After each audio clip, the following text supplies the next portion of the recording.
Yeah, it's exciting to be here. I think back to 3 months ago, I worked for Microsoft, and now here I am speaking to everyone at Omega 365's annual conference. How exciting. While I was at Microsoft, I led the implementation and even the selection of Omega 365. It was a robust evaluation, and Omega clearly came out as a leader in its capabilities, and it was exciting to go on their journey with them as they implement it, and they continue to implement it today. It's a very large system, and they're a very large company, and it can take some considerable time to grow into it. So it was an exciting time for me to join. When I joined, I thought a lot about why to join Omega 365, and one of the things was I saw the improvements that Omega brought to Microsoft. And when I think about the entire industry of data centers and what's going on there, they're very immature in their processes. Prior to Microsoft, I worked for Shell. I worked in oil and gas for a long time. And there, I thought things could have been better. And it wasn't until I really went to data centers and I found that, wow, it can get a lot worse. There's a lot of room for improvement. The amount of maturity that exists in oil and gas industry for decades of spending that much money capital projects, they've become very mature, and it's infiltrated all the way down through the supply chain and all their service providers. And when I look at data center industry today, I want to be able to help other data center owner and operators grow and mature, and a system like Omega 365 lets them do that almost immediately. Omega's backbone of mature project controls out of the box is unprecedented. And you see the amazing capabilities here this morning already, and we're going to see even more over the next day. I want to share that with other data center clients and help them on their journey to improve. So that's really what my mission here is. I'm already off of the agenda. I'm going to speak more off of the cuff, read the slides, but I'm going to promise I stand between you and food, so I know I will get us back on schedule. But I want to talk a little bit about what's going on in these data centers. So if we just think about what's this opportunity, we hear about this a lot, but maybe we're not really clear on how big, what is really going on. Right now, the world has about 103 gigawatts of data centers online. In 4 years, we're going to double that. That is 100 gigawatts. I'm not an electrical engineer. I remember Doc Brown saying 1.21 gigawatts, and it sounded like a lot of power from Doc Brown. In this case, 100 gigawatts is about 100 mid-sized nuclear power plants. To think that that's going to get built in 4 years with the supply chains that we have is very, very demanding, right?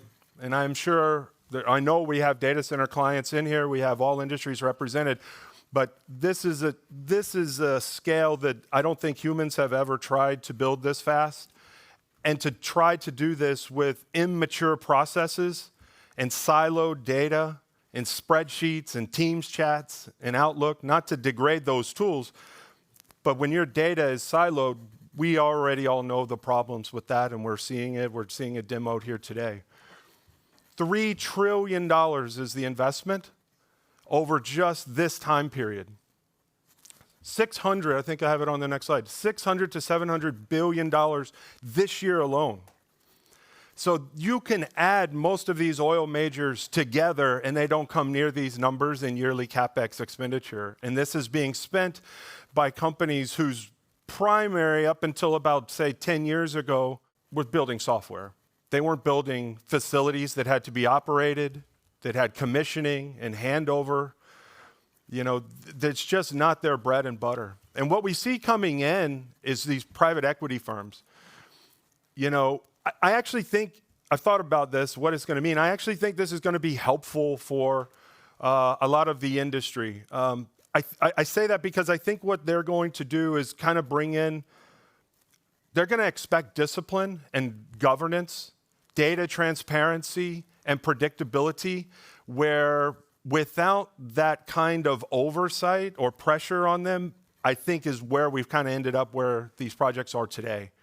So I think that's an interesting area to see what's happening. One other thing that's changing quite a bit is what's happening, what is a data center used for, what's happening in there. The traditional workflow, the enterprise workloads within a data center were around 25% today for AI. That's shifting just within next year to 50% of what's happening in a data center is related to AI. That brings some huge infrastructure changes, right? So the way a data center works when it's for AI is different. So the design of the actual building, the cooling of the building, right? We all hear about some of these things. Some of us may know more about them than others, but that shift means that they're not even building the same thing they were building a few years ago. And they're trying to, let's say, build the airplane as they fly it, and that's a little bit dangerous. So the challenge they have, I've kind of laid it out, but part of it is, when I think of this oil and gas, right, that's my backbone, and I like to use them. And even when I was in Microsoft, I talked about them a lot because, not just from my experience, but they're the only industry that ever spent not even this kind of money, but the most money year after year after year, right? Elon's building huge, crazy things, but he doesn't do it every single year after year for decades and decades on end like oil and gas have. And so what you see in oil and gas or heavy industry overall is, these mature frameworks, right? Integrated platforms, predictable outcomes, right? They're not great at all of these, but they're way better than what's happening in data centers. Data centers is completely ad hoc. It's a bit like the Wild West, coming from Texas. They have very fragmented tools, if they have tools at all, right? The number one tool ever made on planet Earth, I don't know that'll ever be replaced, is Excel. We're doing a good job at Omega to get them out of Excel, but people love it, right? So this maturity gap is one that data centers can close this gap pretty quickly with a system like Omega 365. Because Omega 365 incorporates these best practices, these learnings, these professional organization recommendations out of the box. So if you're a new company starting to build data centers, your ability to get value from Omega 365 immediately is just, you're taking leaps and bounds up your staircase of maturity. Other pressures that they're facing and that they're trying to deal with is supply chain changes. So what you see here in the blue bars is historical delivery times in weeks. So you take something like transformers, 16 weeks is what it used to take to get a transformer. Today, it's 128. The world cannot build enough of transformers, switchgears, chillers, these components. And although, yes, the manufacturers of these are investing in themselves, it's 2 to 3 years before any of these new supply chains come online. So these are real challenges that are just getting exacerbated almost every day.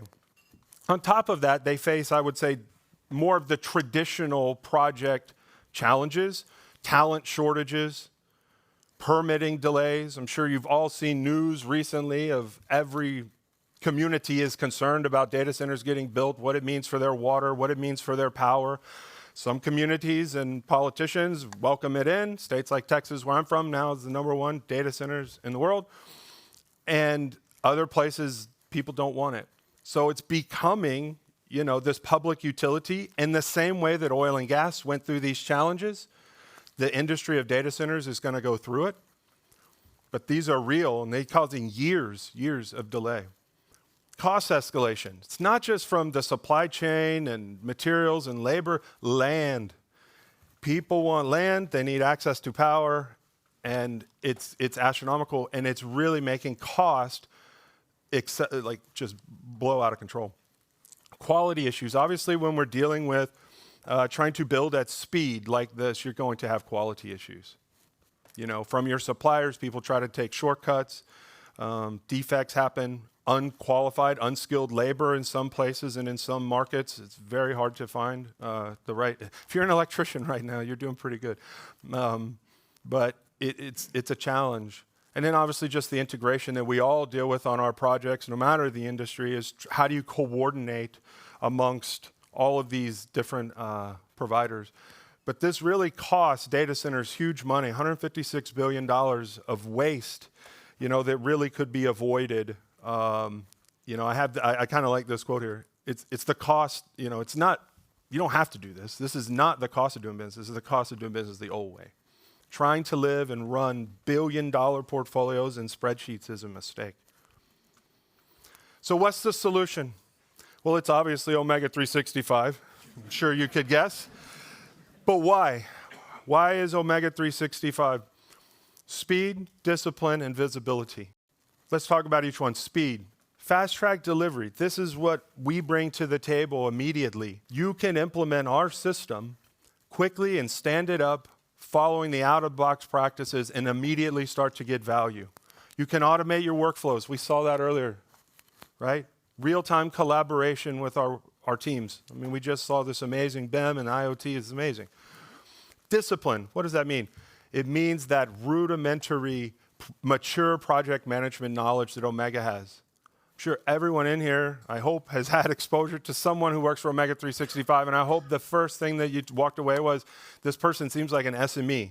They don't seem like a salesperson. They don't seem like software people. Yes, they're smart on software, but they actually know the profession. They're not just teaching you how to click buttons in a software. They actually can help you understand why something works the way it is. Why is that a best practice? And I think that that's a real important, it's in our backbone, it's in our culture, it's in our blood. And then obviously visibility, right? Why do we have a project? Why, if you're a senior leader in a company, why do you have a project controls team? Why do you have a schedule? You're trying to get information so that you can make better informed decisions. You can try to deliver on the promises that the project said it was going to deliver. Omega, we saw earlier, I'm going to go fast through this one, is a single connected platform. That beehive, that capability of everything in one system connected together. I mean, Parolov just showed us how you can take an object in your BIM, connect it to documents, connect it to all the workflows. I mean, this used to be in multiple systems if it was in any system at all. Most companies are held together with human glue, trying to retain knowledge, and Omega breaks that silo down. It makes everyone's life better and easier. We'll talk about some AI. We have a session on AI later this afternoon, but you can't have a presentation in 2026 and not bring up AI, right? For the full life cycle is within Omega 365. I think Jan mentioned it this morning. From the very time you start doing strategic planning all the way until you decommission, after operations. I think so many technologies and systems focus on just the construction part of a project. I think Per said it, or someone said it earlier, and it's, 5 years of the project is the construction? And then you're going to operate this asset for 30, 40, 50 years? How many times, you may have built the house one time and it costs the most money to build it, but how many times do you remodel the bathroom, the kitchen, you change the furniture?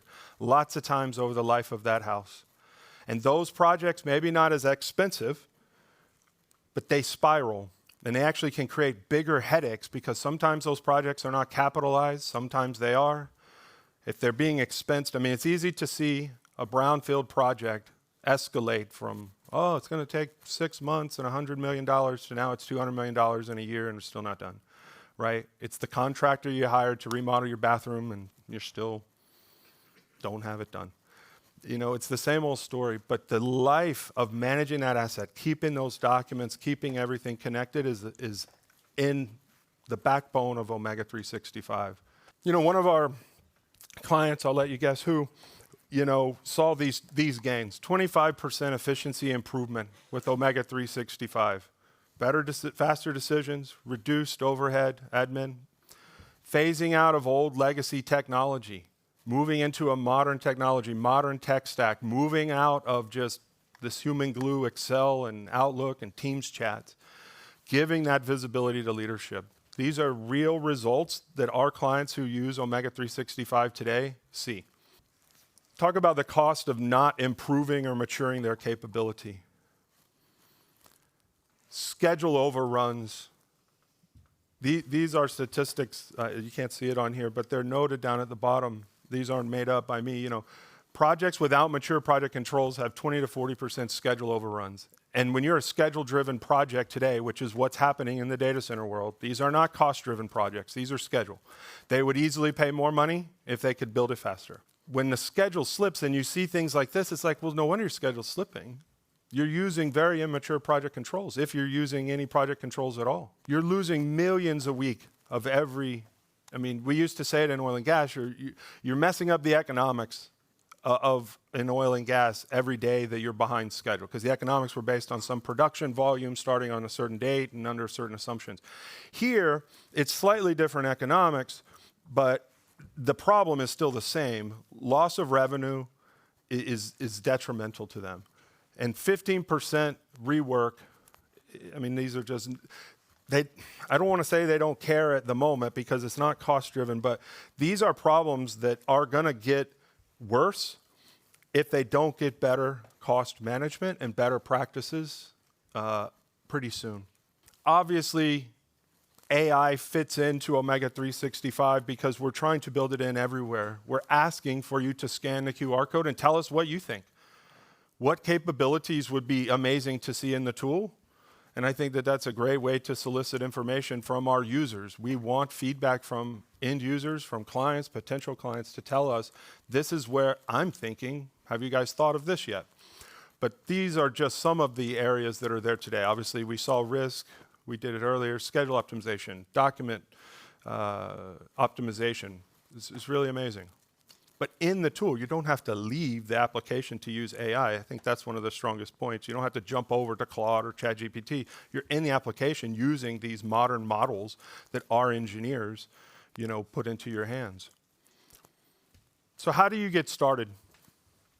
How does a company who's here today, who's thinking about Omega 365, where do you start? I think the first thing is to assess. I don't remember who it was. Maybe it's you, hospitals, when we was talking about, make sure you know where you are today. If you're going to start down a path to evaluate technology, make a selection on what's the best one for you, assess, understand how fragmented is your process today. How do things really get done in your organization? That way you can analyze and look at these systems like Omega 365, and I think you're going to find that the value is huge in how much optimization you can get from a system like Omega 365. Pilot, start small. Make sure, walk before you start trying to run. Prove it with real data. Train your core members. Grow in this way. And finally, obviously you transform and you roll it out to your wider whole organization. But I think that that's a good framework that you'll see improvement. That is it. I think maybe I crammed it fast enough to get us to lunch. I want to thank you. I'll be out there later. I'd love to talk to more of you about data centers, and I'll wear my cowboy hat tonight, so when we have some beverages, we'll have fun. Thank you, everybody.